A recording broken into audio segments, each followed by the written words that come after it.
Loan मास के शुक्ल पक्ष की पद्मिनी एकादशी की कथा।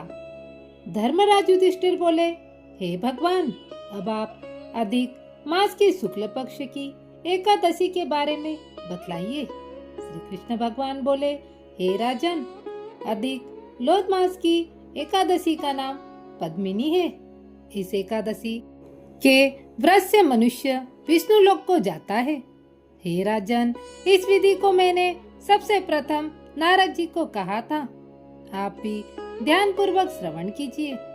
दशमी के दिन व्रत को शुरू करना चाहिए और कासे के पात्र में भोजन, मांस, मसूर, चना, कोदो, शहद, साग और पराया अन्न दशमी के दिन नहीं खाना चाहिए। इस दिन हविष्य भोजन करें और नमक नहीं खाए। इस रात्रि को भूमि पर शयन करें। एकादशी के दिन प्रातः उठकर नित्य क्रिया से निवृत्त होकर दातून करें और बाहर कुल्ला करके पुण्य क्षेत्र में स्नान करने चले जाएं। गोमूत्र, मृतिका, तिल, कुश तथा आमलकी की चूर्ण से विधि पूर्वक शरीर में मिट्टी लगाते हुए प्रार्थना करनी चाहिए। हे मृतिके, तुमको भगवान ने सद्बाहु रूप धारण करके निकाला है। ब्रह्मा जी ने तुम्हें दिया है और कश्यप जी ने तुमको मंत्रों से पूजा है। इसलिए तुम मुझे भगवान की पूजा करने के लिए शुद्ध बना दो। हे शंख चक्र गदाधारी देवों के देव जगन्नाथ, आप मुझे स्नान के लिए आज्ञा दीजिए। ऐसा कहकर वरुण मंत्र को जाप कर स्नान करना चाहिए।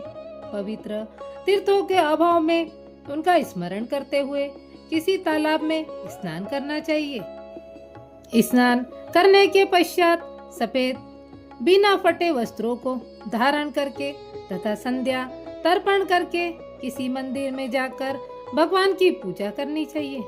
पार्वती सहित महादेव की प्रतिमा का पूजन करें। उस दिन पति तथा रजस्वला स्त्री को स्पर्श नहीं करना चाहिए।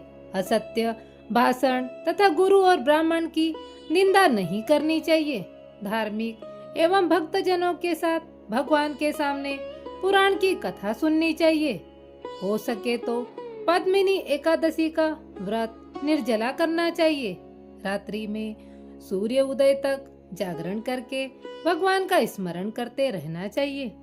प्रति पहर विष्णु भगवान या महादेव जी की पूजा करनी चाहिए। पहले पहर में नारियल, दूसरे पहर में बिल्व फल, तीसरे पहर में सीताफल और चौथे में सुपारी, नारंगी अर्पण करना चाहिए। पद्मिनी एकादशी का भक्ति पूर्वक व्रत जिन्होंने किया है उनकी कथा को कहता हूँ, ध्यान पूर्वक श्रवण कीजिए। यह सुंदर तथा पुलस्य जी ने नारद जी से कही थी।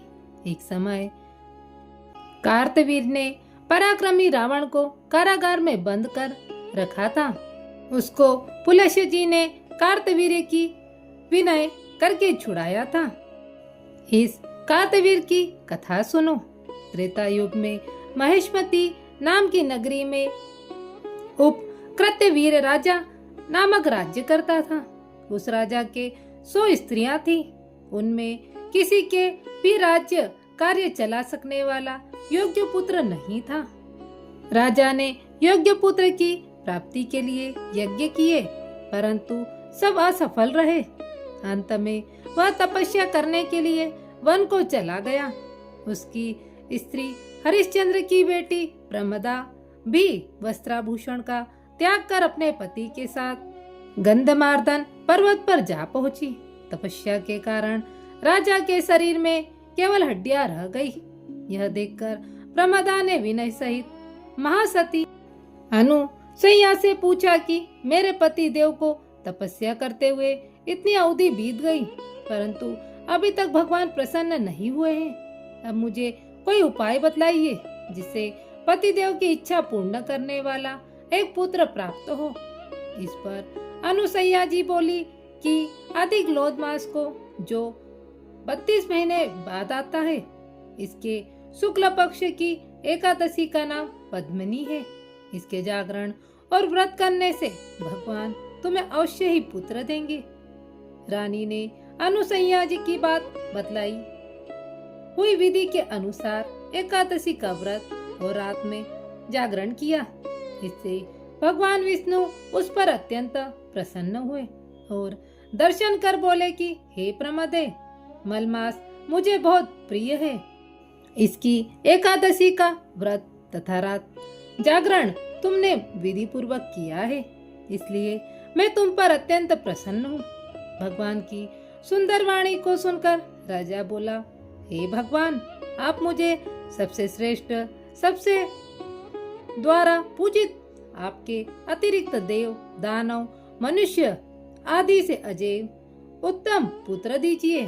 भगवान तथास्तु कहकर अंतर ध्यान हो गए। वह दोनों अपने राज्य को वापस आए। उन्हीं के यहाँ कार्तवीर्य उत्पन्न हुए थे। नारद जी से इतना कहकर पुलस्त्य जी वहां से चले गए।